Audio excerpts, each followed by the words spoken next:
अस्सलामुअलैकुम नाज़रीन कराम, उम्मीद कामिल है कि आप ठीक होंगे, खैर खैरियत से होंगे। नाज़रीन कराम, आज फिर एक नई वीडियो के साथ मैं आपकी खिदमत में हाज़िर हूँ। उम्मीद है कि आपको वीडियो पसंद आएगी। वीडियो पसंद आएगी तो वीडियो को लाइक लाजमी कीजिएगा, मेरे चैनल को सब्सक्राइब कीजिएगा। सब्सक्राइब करने के बाद बेल के बटन पर भी लाजमी क्लिक कीजिएगा ताकि मेरी वीडियो का नोटिफिकेशन आपके पास जल्द अज जल्द पहुँच जाए।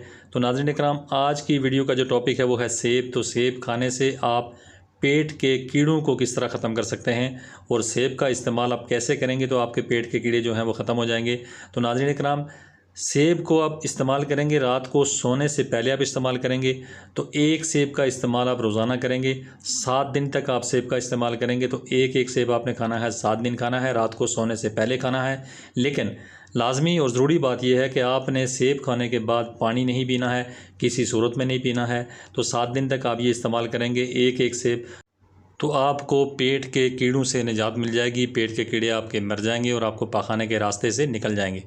तो नाज़रीन कराम, पेट के कीड़े ख़त्म करने के लिए बहुत ही आसान टोटका है। इसको इस्तेमाल करने के बाद आप जो है ईज़ी तरीके से आप पेट के कीड़े जो हैं वो ख़त्म कर सकते हैं। बहुत लोगों को पेट के कीड़ों का मसला होता है तो वो ना खाना खा सकते हैं सही तरीके से, ना उनको नींद आती है, पेट हमेशा उनका फूला रहता है और बहुत सारे प्रॉब्लम उनके होते रहते हैं पेट के ख़ास करके।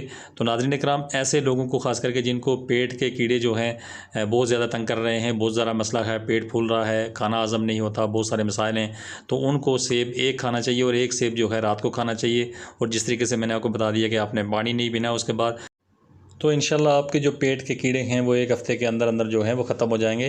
तो आप पेट के कीड़ों से निजात हासिल कर लेंगे। तो नाज़रीन इकराम, उम्मीद है कि आपको वीडियो पसंद आई होगी। तो वीडियो पसंद आई है तो वीडियो को लाइक लाजमी कीजिएगा, मेरे चैनल को सब्सक्राइब कीजिएगा और वीडियो को दूसरे दोस्तों के साथ भी शेयर कीजिएगा ताकि किसी और का भी फ़ायदा हो सके। Thanks for watching, be happy always, bye.